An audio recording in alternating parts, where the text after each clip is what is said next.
si vous ne faites pas demi-tour pour devenir comme les enfants, vous n'entrerez jamais dans le royaume des cieux. C'est pourquoi quiconque se rendra humble comme cet enfant sera le plus grand dans le royaume des cieux. Et quiconque accueille en mon nom un enfant comme celui-ci, m'accueille moi-même. Matthieu 18, versets 2 à 5. La connaissance gonfle d'orgueil, mais l'amour construit. Si quelqu'un pense connaître quelque chose, il ne connaît pas encore comme il faut connaître. 1 Corinthiens 8, verset 2. À plusieurs reprises, les disciples de Jésus se sont querellés pour savoir qui, parmi eux, était le plus méritant pour être à la droite du Maître dans son royaume. C'est alors que Jésus, fidèle à sa faculté d'imager ses propos, a placé au milieu d'eux un enfant comme idéal à atteindre. Quel est donc cet idéal que l'enfant représente? Son innocence? Tous ceux qui ont eu des enfants savent très bien que cette innocence est bien relative. Je crois surtout que l'enfant représente une vie en devenir, non sclérosée par le temps et les habitudes, non enfermée encore par les regards des autres, non figée par le sentiment d'être arrivé. L'enfant est encore près de la source.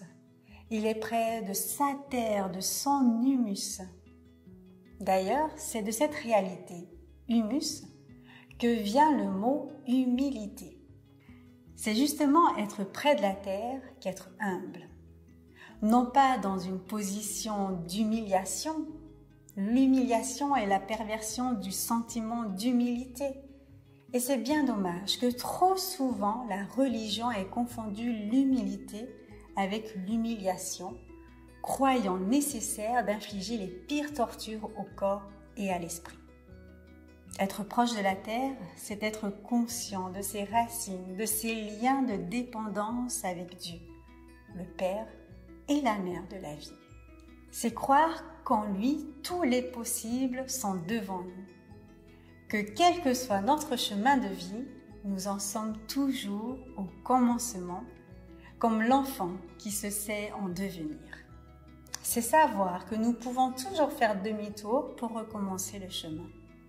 C'est savoir que nous dépendons de lui, que nous pouvons l'attendre et que nous sommes attendus de lui. C'est savoir qu'il est grand et qu'en lui, nous pouvons nous blottir. C'est savoir que l'on n'a rien et que pourtant, en lui, nous avons tout. C'est vivre dans le bonheur du recevoir et dans la joie toute simple du don. C'est accepter d'entrer dans une aventure par amour et non par raison. Quelques pensées. Si vous cherchez la source du fleuve, vous la trouverez au commencement d'une goutte d'eau sur la mousse. Proverbe japonais. L'homme a été façonné dans l'argile. S'il n'est pas aussi humble que l'argile, alors il n'est pas un homme. Proverbe arabe.